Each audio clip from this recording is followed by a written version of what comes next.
54 cents in the checking account, $150,000 past due on the John Deere 8R310, and a typed foreclosure notice sitting like a loaded gun on the kitchen table. That was the grim reality for Oberon Lewis on a miserable Wednesday morning in Otto County, Nebraska. But by high noon, Oberon would walk through the sliding glass doors of the most powerful equipment dealership in the tri-state area, look the smug, perfectly manicured regional director dead in the eye, and drop a bombshell that would shake the local agricultural syndicate to its core. When Oberon said he was paying it off, the dealer laughed. He wouldn't be laughing for long. August in Nebraska did not compromise. It baked the earth until the topsoil turned to a fine, useless talcum powder and cracked the clay underneath into jagged, desperate jigsaw puzzles. Oberon Lewis stood at the edge of his 400-acre soybean field, wiping a mixture of sweat and dust from his brow with the back of a calloused, grease-stained hand. He was 58 years old, a man carved from the same stubborn bedrock as his ancestors who had homesteaded this very land a century prior. But grit and heritage didn't pay the banks, and they certainly didn't appease the ravenous appetite of modern agricultural debt. Parked under the shade of a collapsing corrugated steel shed sat the source of Oberon's impending ruin, a 2022 John Deere 8R310 tractor. It was a magnificent piece of engineering, a towering behemoth of gleaming green and yellow iron, packed with more microprocessors than a space shuttle. It was also the anchor rapidly dragging the Lewis family farm to the bottom of the ocean. 2 years ago, under the immense pressure of a wildly unpredictable commodity market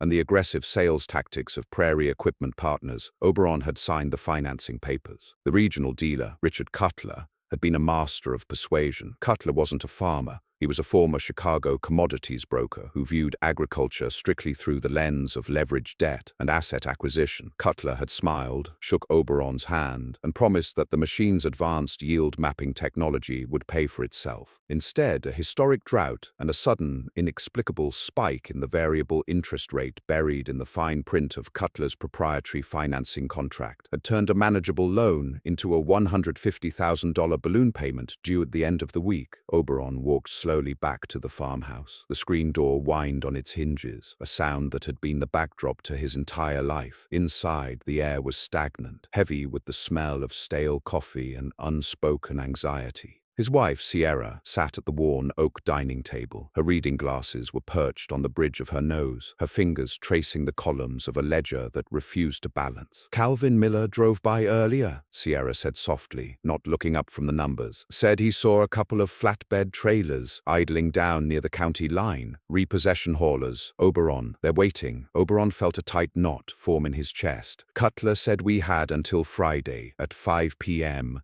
"Richard Cutler's word isn't worth the breath it takes to speak it, and you know it," Sierra replied, finally looking up. Her eyes, usually a bright, resilient hazel, were shadowed with exhaustion. "He doesn't just want the tractor back, Oberon. He wants us to default so his brother-in-law's corporate farming operation can swoop in and buy our 400 acres at auction for pennies on the dollar. It's been his play from the start." She was right. The local independent farmers were being systematically squeezed out, suffocated by predatory lending and a rigged system that heavily favored the massive, multi-thousand-acre corporate syndicates. Oberon slumped into the chair opposite her, staring at the foreclosure warning. If they lost the tractor, they couldn't harvest. If they couldn't harvest, they lost the farm. 4 generations of Lewis history, erased by a man who wore Italian leather loafers to walk in the dirt. "I have to go into town," Oberon said, his voice a low, gravelly rasp. "I need to check the post office box. There's supposed to be a parts catalog coming." It was a flimsy excuse, a desperate need to leave the suffocating tension of the kitchen. Sierra reached out, her fingers brushing against his. "Oberon, whatever happens, we survive this. We survived the crash in the 80s. We'll survive Richard Cutler."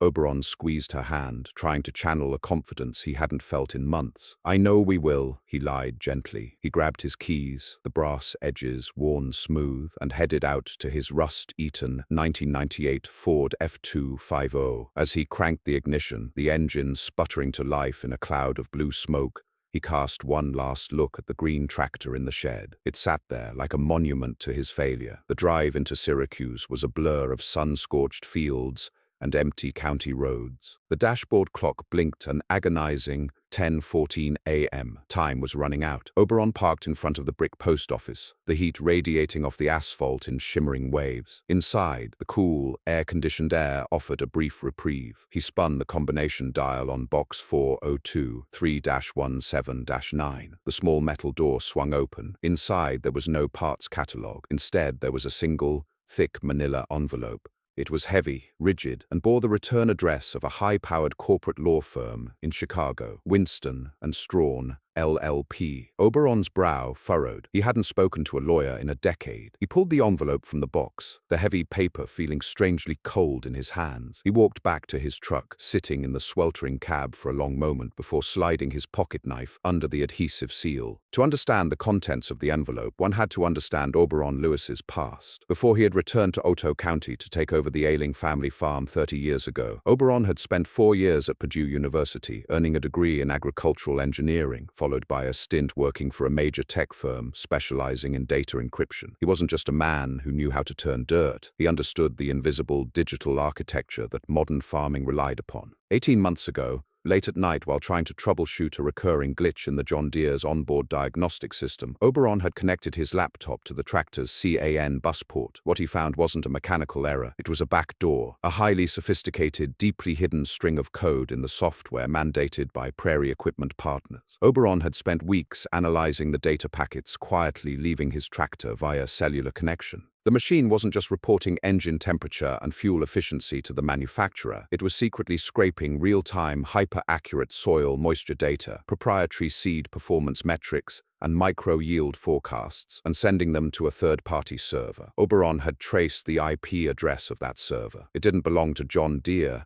It belonged to an offshore shell company owned by Agrimetrics Capital, a Chicago-based commodity hedge fund heavily invested in agricultural futures, and sitting on the board of directors for Agrimetrics Capital was Richard Cutler. Cutler was using his network of dealerships to force farmers into buying equipment rigged with spyware. He was then using that stolen real-time data to front-run the commodity markets, betting against the very farmers he was selling to. It was corporate espionage, massive-scale fraud, and a blatant violation of federal wiretapping and antitrust laws. Oberon hadn't gone to the local police. They wouldn't have understood a word of it. Instead, he had meticulously documented the code, copied the encrypted transmission logs, packaged the digital evidence onto a hard drive, and mailed it directly to the antitrust division of Winston and Strawn in Chicago, a firm known for devastating corporate litigation. He had signed a retainer agreement, became the lead whistleblower, and then silence. For over a year, the legal gears had ground in complete secrecy, until today, sitting in the cab of his truck, sweat beading on his forehead, Oberon pulled a thick stack of stapled documents from the envelope. The header read, Confidential Settlement Agreement and Release, Lewis versus Agrimetrics Capital, Prairie Equipment Partners,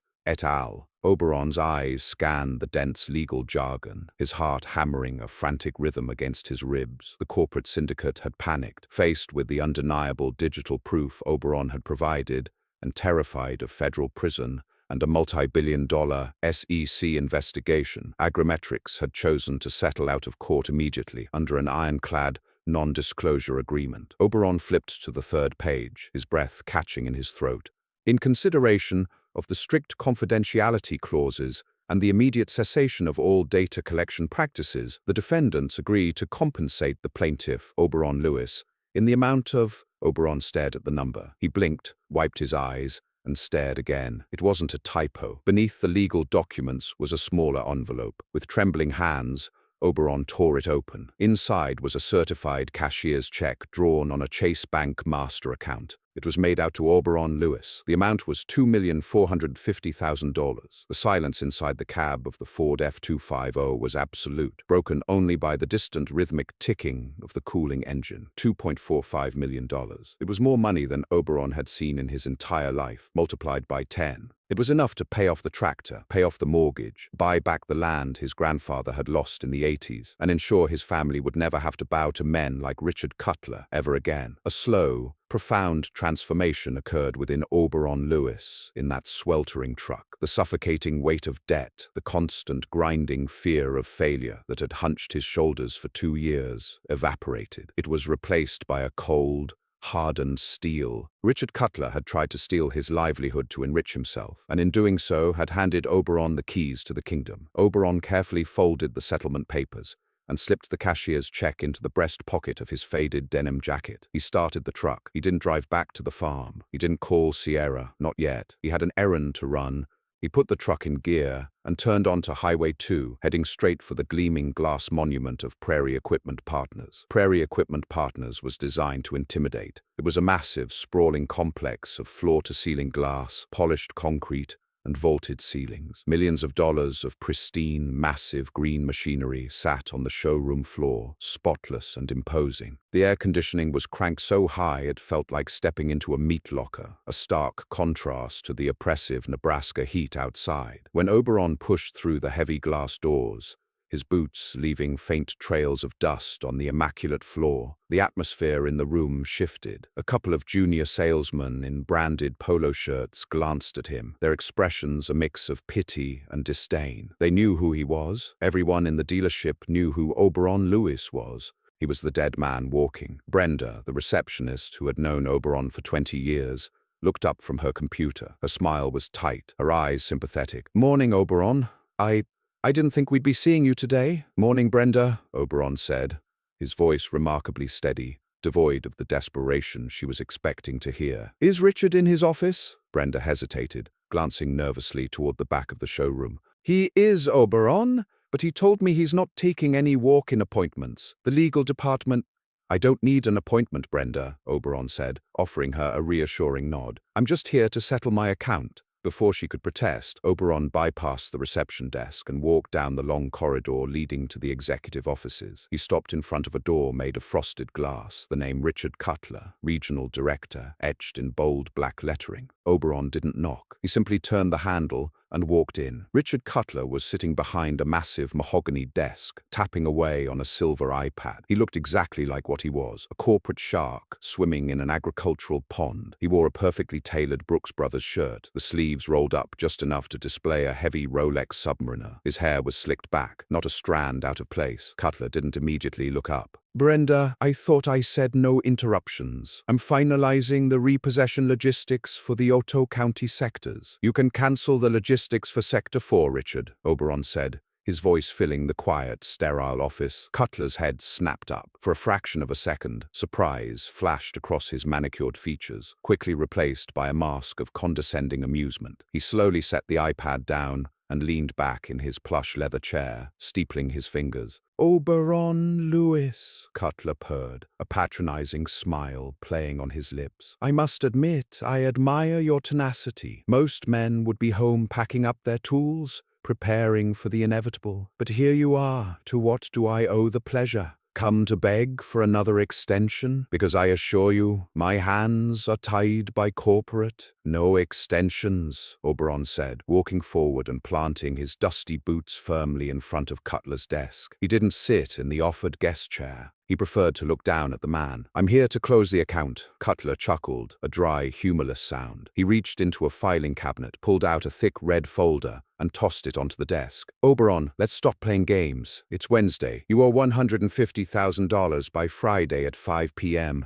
We both know your operating line of credit at the community bank is maxed out. Your yields are down 30% from the drought, and you have exactly zero liquid assets. I'm paying off the $150,000 today," Oberon said, his tone flat, absolute. "The whole note, the tractor, the planter, and the proprietary software licenses. Clear title." For a moment the office was dead silent. Then Richard Cutler threw his head back and laughed. It wasn't a chuckle this time. It was a loud, booming, echoing laugh of pure, unadulterated mockery. He laughed until a tear formed in the corner of his eye, shaking his head in disbelief. "Oh, Oberon," Cutler gasped, wiping his eye. "You farmers, you're so deeply steeped in your own mythology. You think a little elbow grease and a prayer to the rain gods is going to magically conjure 150 grand out of thin air. What did you do, Oberon? Find a pot of gold at the end of a rainbow? Dig up some buried pirate treasure in your soybean field?" Cutler leaned forward, the smile vanishing from his face, replaced by a cold, predatory stare. "Here is the reality. The real world doesn't care about your family legacy. It doesn't care about your pride. It cares about capital. and you are out of it. I have the repossession order right here, signed by Judge Henderson this morning. Tomorrow at dawn, my trucks are rolling onto your property. I'm taking the 8R back, and by next spring, my brother-in-law will be planting corn on your grandfather's land. It's over, Oberon. Go home. Oberon stood perfectly still, letting Cutler's venom wash over him. He felt the heavy, stiff paper of the cashier's check resting against his chest. He didn't break eye contact with Cutler. Slowly, deliberately, Oberon reached into the inside pocket of his denim jacket. "You're right about one thing, Richard," Oberon said softly, his fingers wrapping around the envelope from Winston and Strawn. "The real world cares about capital, and it cares about data." Oberon pulled the envelope out, the bold logo of the Chicago law firm clearly visible, and tossed it onto the polished mahogany desk. It landed with a heavy, definitive thud right on top of Cutler's red foreclosure folder. "Open it," Oberon commanded. Richard Cutler stared at the thick manila envelope resting on his desk. The bold, serif font of Winston and Strawn, LLP, seemed to vibrate against the polished mahogany wood grain. For a man who built his entire career on exploiting the financial vulnerabilities of others, Cutler possessed a highly tuned radar for danger. That radar was currently screaming. He didn't reach for the envelope immediately.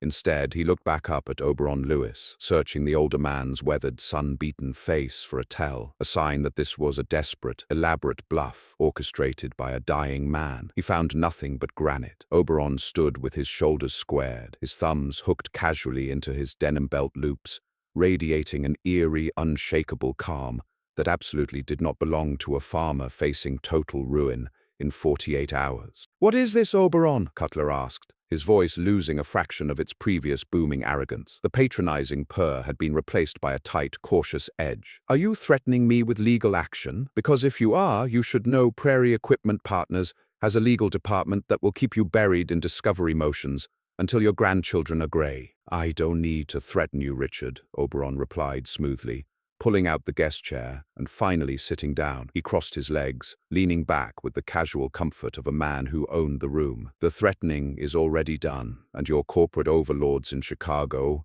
have already surrendered." "Open the envelope." Cutler's jaw tightened. He picked up his silver letter opener and slid it under the flap, his movements stiff and deliberate. He pulled out the documents. As his eyes scanned the bold header, "Confidential Settlement Agreement and Release," the manicured color began to rapidly drain from his cheeks, leaving behind a pale, sickly gray. Oberon watched the transformation with a deep, quiet satisfaction. "You made a critical miscalculation, Richard. You looked at me, looked at my boots, looked at my zip code, and assumed I was just another dumb dirt farmer you could bleed dry. You didn't bother to look at my background. Purdue University, class of '89, degree in agricultural engineering, followed by 5 years at a data encryption firm in Silicon Valley before I came home to take over my father's land." Cutler's eyes were darting frantically across the dense legal paragraphs, his pupils dilated in mounting horror. He was reading the exact specifications of the spyware he had authorized to be flashed into the firmware of the local John Deere fleets. He was reading the IP addresses of the offshore servers. He was reading the names of his partners at Agrimetrics Capital. "You tapped the CAN bus," Cutler whispered, the words barely escaping his throat. It wasn't a question. It was a realization of total defeat. "I didn't just tap it. I mapped the entire telemetry loop," Oberon said, his voice dropping to a low, hard register.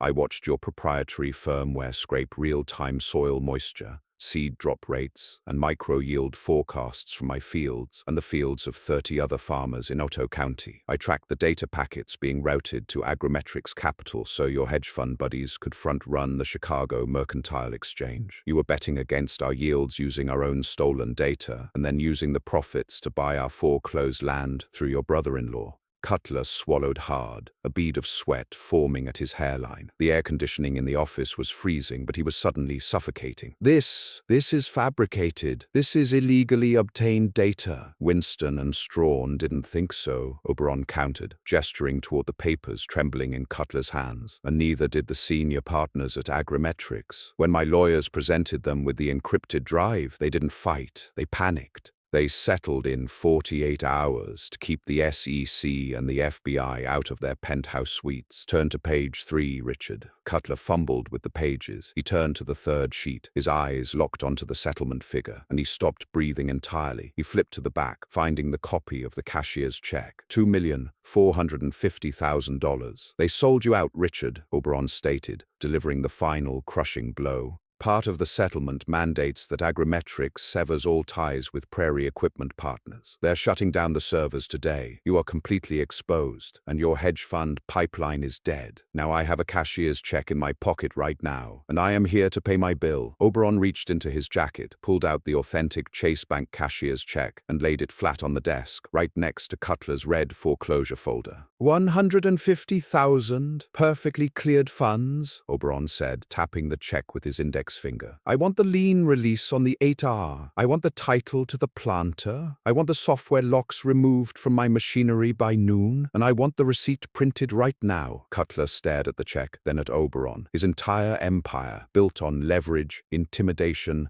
and insider data, was crumbling around him in real time. If he refused the payment, Oberon's lawyers would descend on the dealership and publicly expose the spyware, bankrupting him and likely sending him to federal prison. He had absolutely no leverage left. He was a shark that had just been pulled onto dry land. With shaking hands, Cutler turned to his computer terminal. His fingers, usually so swift and confident, fumbled clumsily across the keyboard. He pulled up Oberon's account, navigated to the foreclosure protocol, and with a heavy, agonizing click of the mouse, cancelled it. The laser printer in the corner of the office hummed to life, spitting out a crisp, white sheet of paper. Cutler grabbed it, signed the bottom with a pen that violently trembled, and pushed it across the desk along with a lien release form. Your account is settled, Cutler choked out, unable to meet Oberon's eyes. The title will be mailed by the state. The equipment is yours. Oberon picked up the receipt, folded it neatly, and placed it in his pocket. He stood up, towering over the defeated regional director. You laughed at me an hour ago, Richard, Oberon said, his tone devoid of gloating, replaced instead by a cold, righteous authority. You told me the real world only cares about capital. Well, now I have the capital, and I'm going to make sure you never steal another acre of land in Otto County again. Have a good day.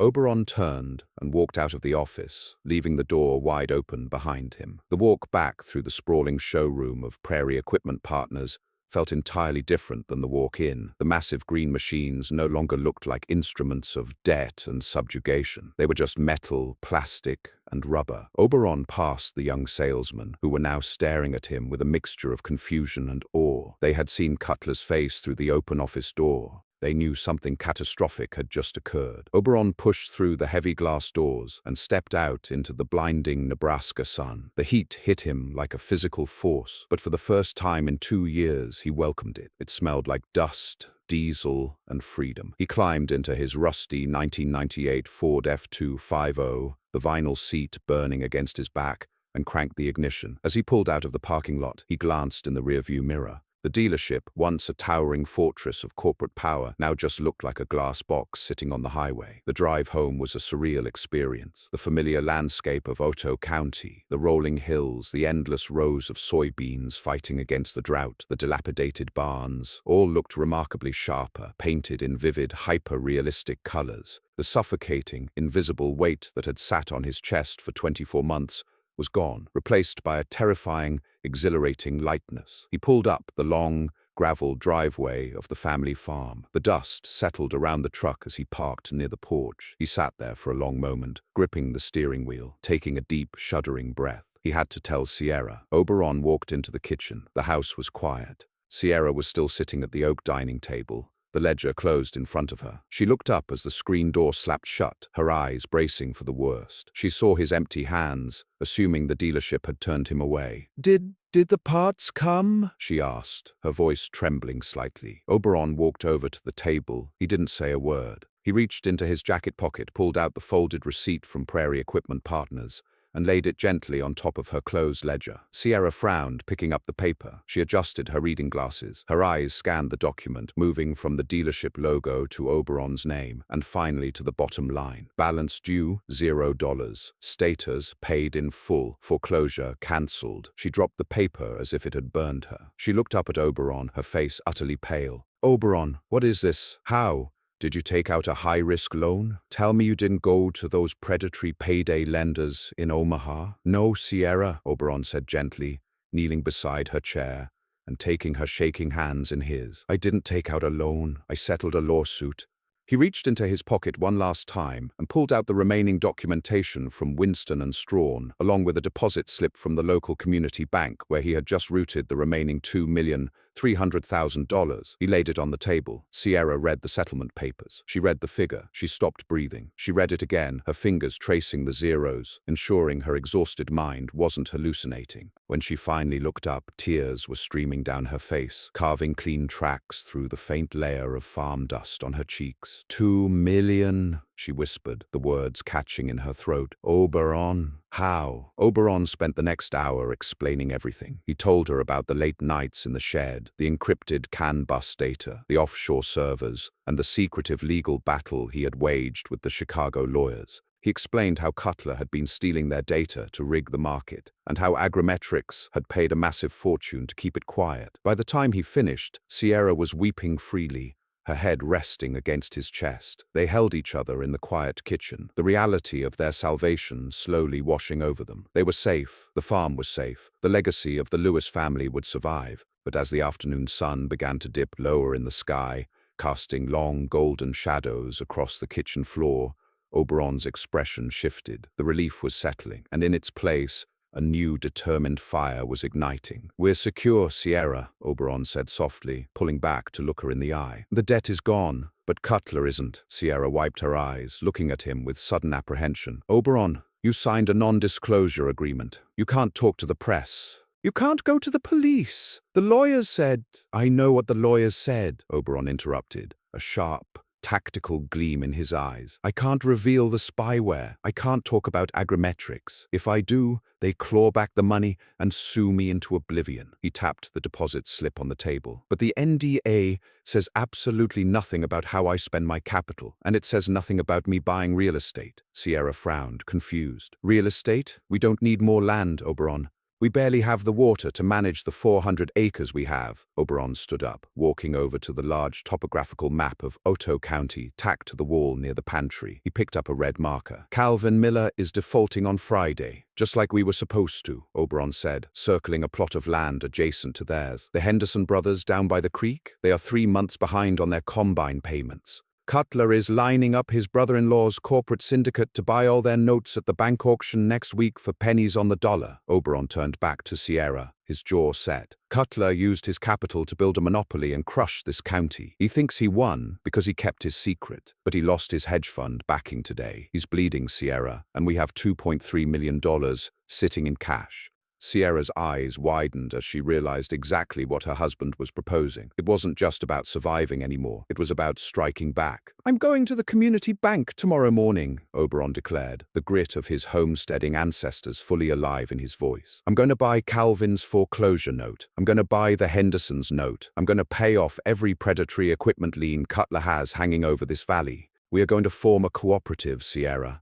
We are going to buy them out, restructure their debt at 0% interest, and lock Cutler's corporate syndicate out of Otoe County forever. Meanwhile, 30 miles away in his freezing, pristine office, Richard Cutler was frantically dialing a Chicago area code. The phone rang and rang and rang. Agrimetrics Capital had disconnected the number. Cutler slammed the receiver down, his hands trembling violently. He looked at the empty space on his desk where the foreclosure file had been. He had laughed at the farmer, but as the sun set over the Nebraska plains, Cutler realized with cold, sickening dread that the harvest had only just begun, and he was the one about to be reaped. The Syracuse Community Bank stood on the corner of Elm and Main, a modest brick building that had weathered the Great Depression, the farm crisis of the 1980s, and countless localized droughts. Inside, it smelled of old carpet, lemon pledge, and the complimentary stale peppermint sitting in a glass bowl on the teller counter. For decades, this bank had been the financial heartbeat of Otoe County, but recently it had become a morgue for family legacies. At 8:45 a.m. on Thursday, 15 minutes before the bank officially opened to the public, Oberon Lewis knocked on the heavy glass door. Thomas Gregory, the branch manager, looked up from his desk. Thomas was a man who looked perpetually exhausted, his graying hair thinning under the stress of foreclosing on men he had played high school football with. Seeing Oberon standing outside, Thomas let out a heavy sigh, assuming the farmer was there to beg for a miracle the bank simply could not authorize. He unlocked the door. "Oberon," Thomas said softly, his eyes cast downward. "I'm sorry, I really am. The board met last night. We can't extend the operating line of credit. The FDIC auditors are breathing down our necks, and Harrison Cole's group has already placed a cash reserve bid on your acreage for the auction next Wednesday." Harrison Cole. The name tasted like ash. Cole was Richard Cutler's brother-in-law, the CEO of Heartland Corporate Ag, a massive syndicate that specialized in swallowing distressed family farms and turning them into soulless, industrialized monoculture grids. "I'm not here for a loan, Thomas," Oberon said, stepping into the quiet lobby. "And Harrison Cole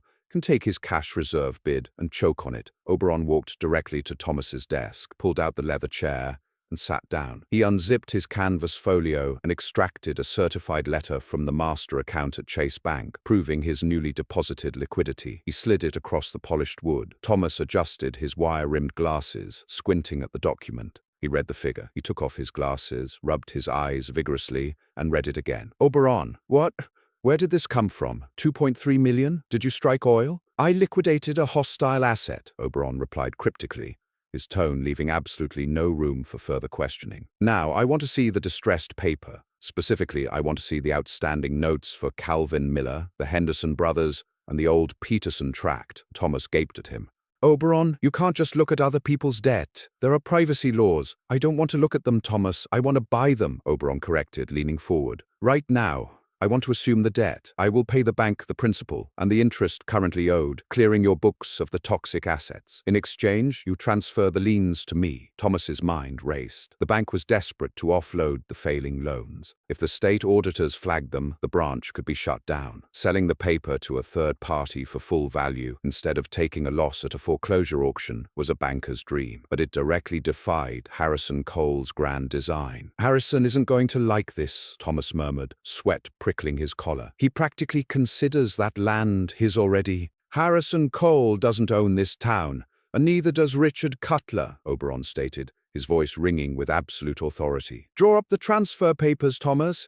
Cash is king, isn't it? That's what Cutler always told me." By 10:30 a.m., Oberon walked out of the bank carrying a heavy leather portfolio. He now held the financial lifelines of 3 of his neighbors. He climbed into his Ford F-250 and drove straight to Calvin Miller's property. The scene at the Miller farm was heart-wrenching. A large flatbed repossession truck was idling near the barn. Calvin, a man who had worked through 2 heart attacks to keep his farm afloat, was sitting on the porch steps, his head buried in his hands. His wife was inside, weeping. 2 men in neon vests were chaining down Calvin's combine harvester. Oberon parked his truck, kicking up a cloud of dust, and stepped out. He didn't walk toward Calvin. He walked straight to the repossession crew. "Take the chains off," Oberon ordered. The larger of the 2 men, a burly contractor chewing a toothpick, sneered. "Beat it, old man. We have a court order from Prairie Equipment Partners." Oberon didn't flinch. He opened his portfolio and pulled out the freshly stamped lien release from the bank, waving it in the contractor's face. "The debt has been transferred and satisfied. Prairie Equipment Partners no longer holds the note." "I do. If you pull that machine off this property, I will have the county sheriff arrest you for grand theft auto before you hit the highway." The contractor squinted at the seal, muttered a colorful string of curses, and signaled his partner to unhook the chains. Calvin looked up, his face a mask of utter confusion, as the repossession truck roared away down the dirt road, leaving the combine untouched. Oberon walked over to the porch and sat down next to his friend. "Oberon, what did you just do?" Calvin rasped, his voice trembling. "They're going to come for you next. You can't fight Cutler." "Cutler is done, Calvin," Oberon said, placing a heavy hand on his neighbor's shoulder. "I bought your note from the bank, the Hendersons too. We aren't competing against each other anymore. We are forming a cooperative. Your debt is restructured. 0% interest, payable when the harvest yields improve. You keep your land. You keep your machines." Calvin stared at him, tears welling in his tired, weathered eyes. It was a miracle delivered on a dusty Wednesday morning. The counteroffensive had officially begun. The private dining room at the Omaha Country Club was an exercise in aggressive luxury, featuring mahogany paneling, imported crystal chandeliers, and an atmosphere thick with old money and new ruthlessness. Richard Cutler sat at the end of a long table, his usually immaculate appearance frayed at the edges. His tie was loosened, and he was nursing his third glass of single malt scotch. The heavy oak doors swung open, and Harrison Cole stormed into the room. Harrison was a massive man, built like a linebacker, but tailored like a Wall Street executive. He radiated a volatile, impatient energy that demanded immediate compliance from everyone in his orbit. "Do you want to explain to me?" Harrison began, his voice a low, dangerous rumble as he threw his briefcase onto the table. "Why Thomas Gregory just called me to say the Miller, Henderson, and Peterson auctions are cancelled." Cutler swallowed hard, the scotch burning his throat. There was an unexpected injection of capital. Someone bought the distressed paper directly from the bank. "Who?" Harrison demanded, slamming his hands onto the table. "Who has $3 million in liquid cash sitting around in Otoe County to buy up garbage farm debt?" Cutler hesitated, the shame of his defeat physically painful. "Oberon Lewis." Harrison froze. He stared at his brother-in-law, his expression twisting from anger to utter disbelief. "Lewis, the guy you were supposed to foreclose on yesterday? The guy who was living off generic beans and patched-up tires? You expect me to believe he magically produced $3 million?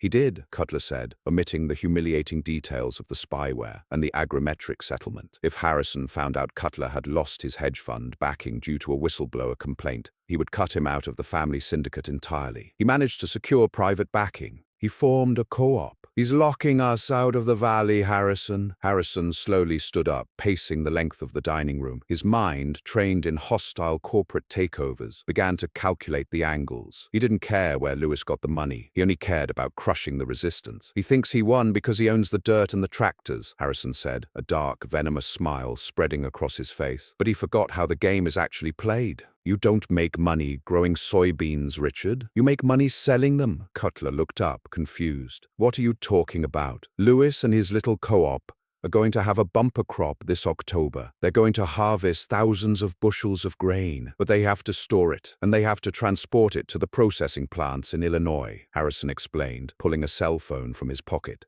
"And who owns the only commercial grain elevator facility within 100 miles? Who controls the regional freight contracts with the Union Pacific Railway?" The realization hit Cutler like a physical blow. Heartland Corporate Ag. Harrison owned the logistical bottlenecks. "I'm going to initiate an immediate embargo on all non-corporate grain entering the Otoe County elevators," Harrison declared, dialing his logistics director. "I'll claim our silos are at maximum capacity for proprietary yields. Lewis won't be able to store his harvest. He won't be able to put it on a train. His beans will rot in the fields, or he'll have to pay exorbitant trucking fees to haul them 3 states over, which will bankrupt his little co-op in a month." Harrison hung up the phone, looking at Cutler with cold disdain. "You let a dirt farmer outmaneuver you on the banking side. Fine, I will strangle him on the logistics side.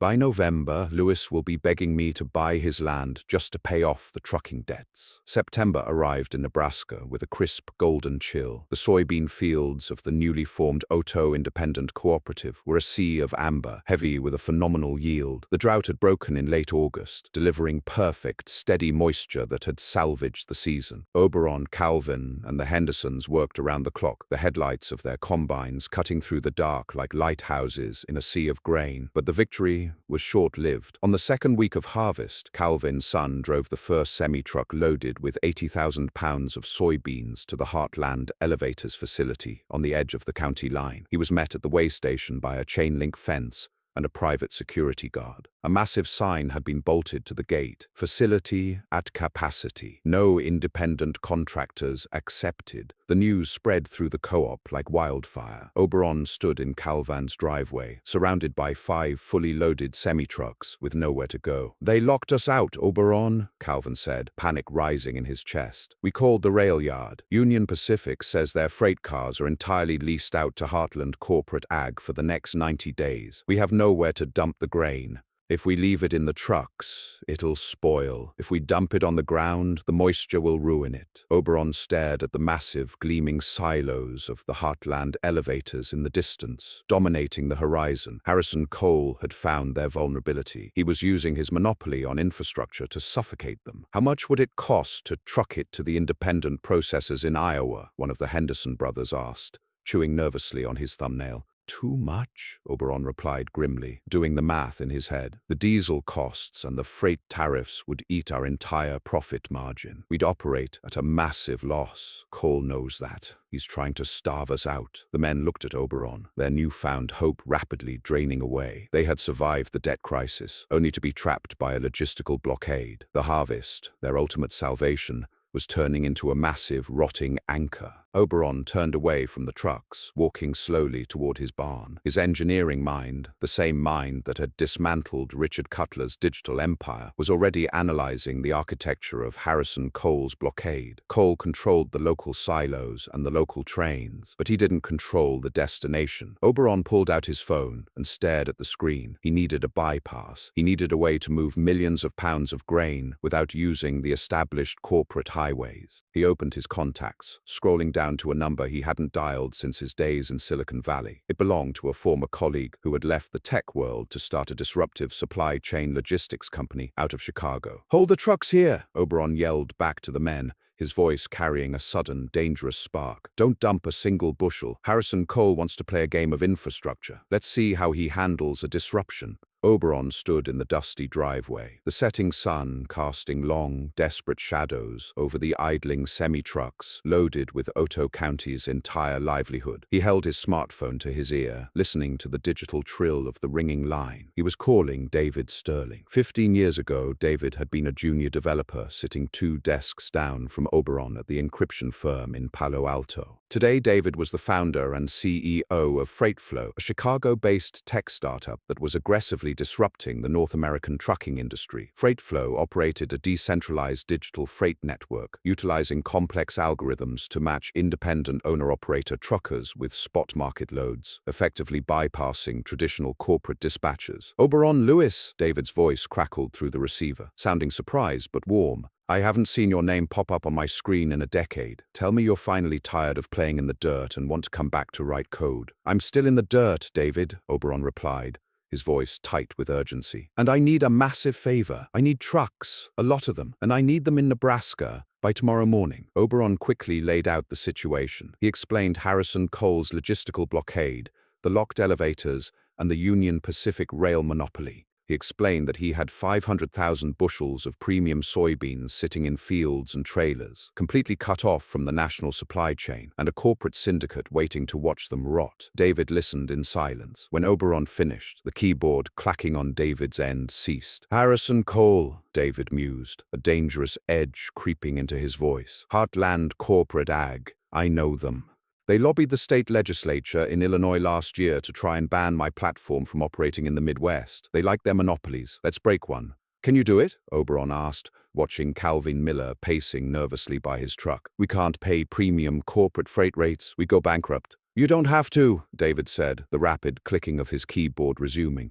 "Right now there are roughly 400 independent owner-operators deadheading, driving completely empty, from Denver back to the processing hubs in Chicago and Decatur. They're burning diesel for zero profit just to get home. If I push a localized high-priority alert through the FreightFlow app, offering them a guaranteed fair market flat rate to detour through Otoe County and haul your beans directly to the independent ADM and Cargill plants in Illinois, they'll swamp your farm." Oberon felt the tight band around his chest finally snap. "Do it, David. Send them all." The next morning, the air over the Lewis farm was thick with a heavy, unnatural silence. The morning dew clung to the unharvested soybean pods. Calvin, the Henderson brothers, and a dozen other co-op members were gathered around Oberon's kitchen table, drinking black coffee, their faces drawn with exhaustion and lingering dread. At 8 a.m., a black, late-model Range Rover crunched its way up the gravel driveway. Oberon stepped out onto the porch, letting the screen door slam shut behind him. The other farmers filtered out, standing behind him in a unified, silent wall. Harrison Cole stepped out of the luxury SUV. He wore a tailored wool coat and a pair of aviator sunglasses, looking entirely out of place against the backdrop of the rusted, corrugated sheds and dusty tractors. He walked toward the porch with the slow, deliberate swagger of a conqueror. "Morning, Oberon," Harrison said, stopping at the bottom of the porch steps. He glanced dismissively at the other farmers. "I see you've gathered the board of directors of your little cooperative. It's a shame about the elevators. My logistics director tells me we won't have a single silo open for independent grain until January. Tragic timing.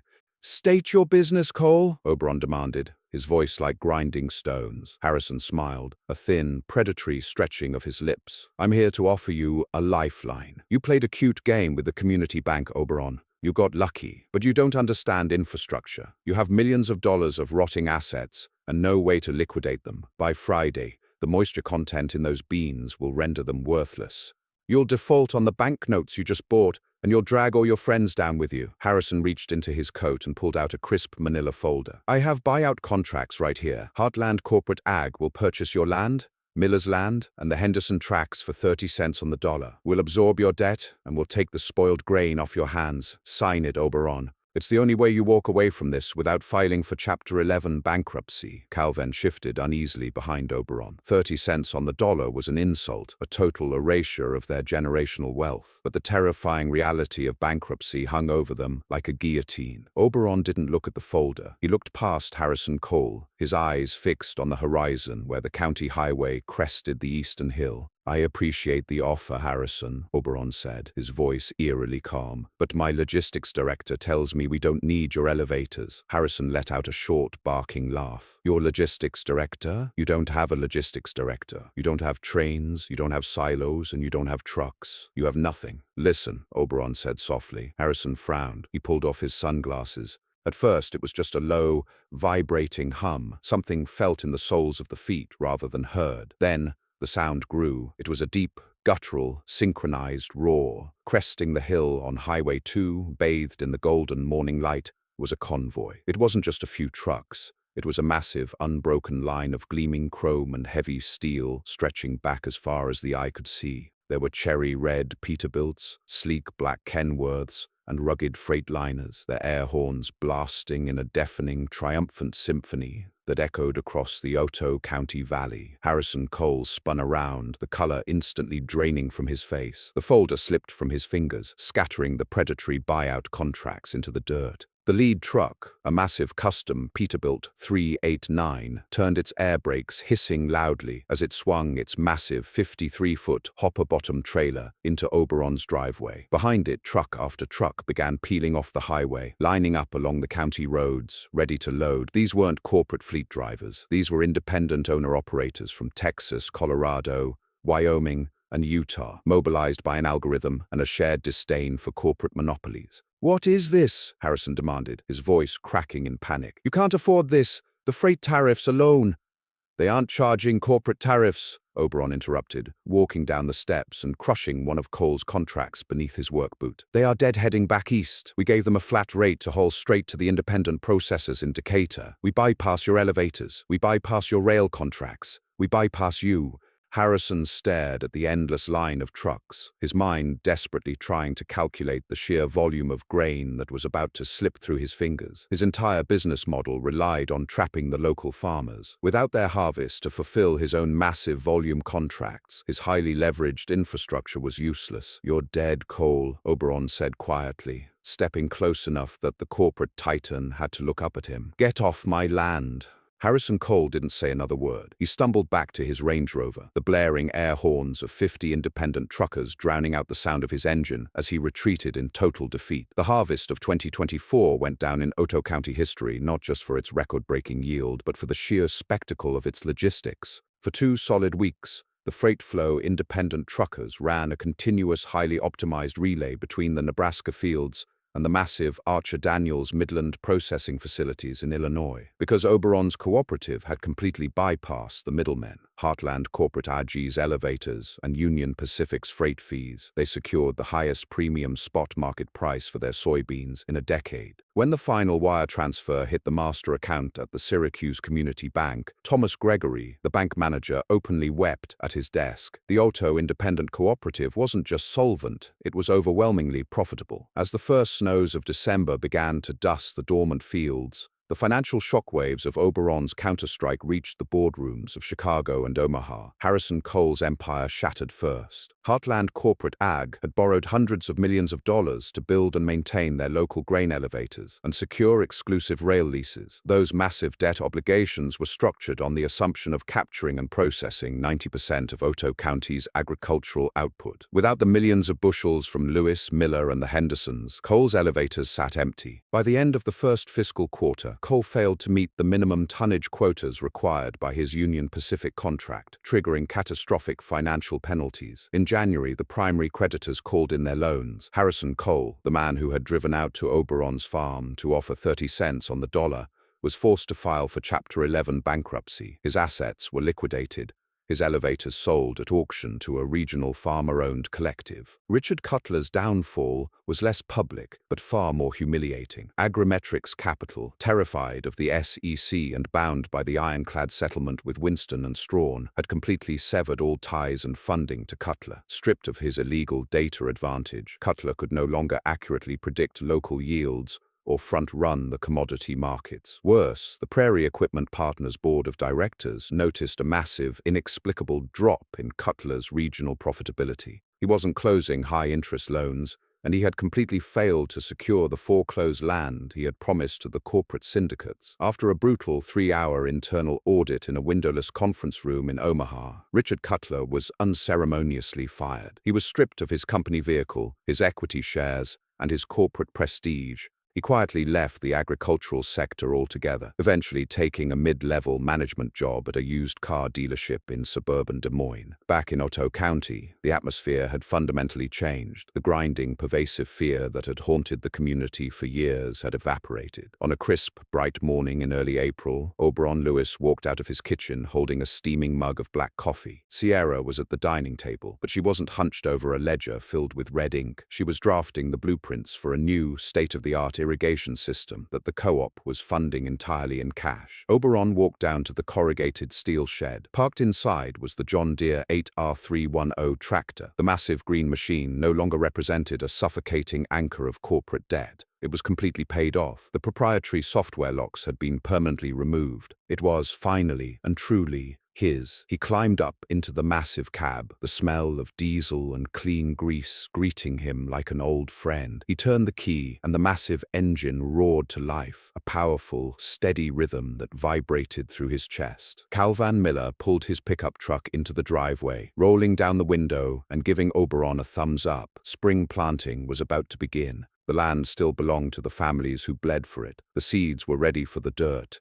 and the future of the Otoe Independent Cooperative was wide open. Oberon shifted the tractor into gear, rolling out of the shadow of the shed and into the bright, undeniable sunlight. If you were inspired by Oberon Lewis's incredible fight against corporate greed and predatory debt, you are not alone.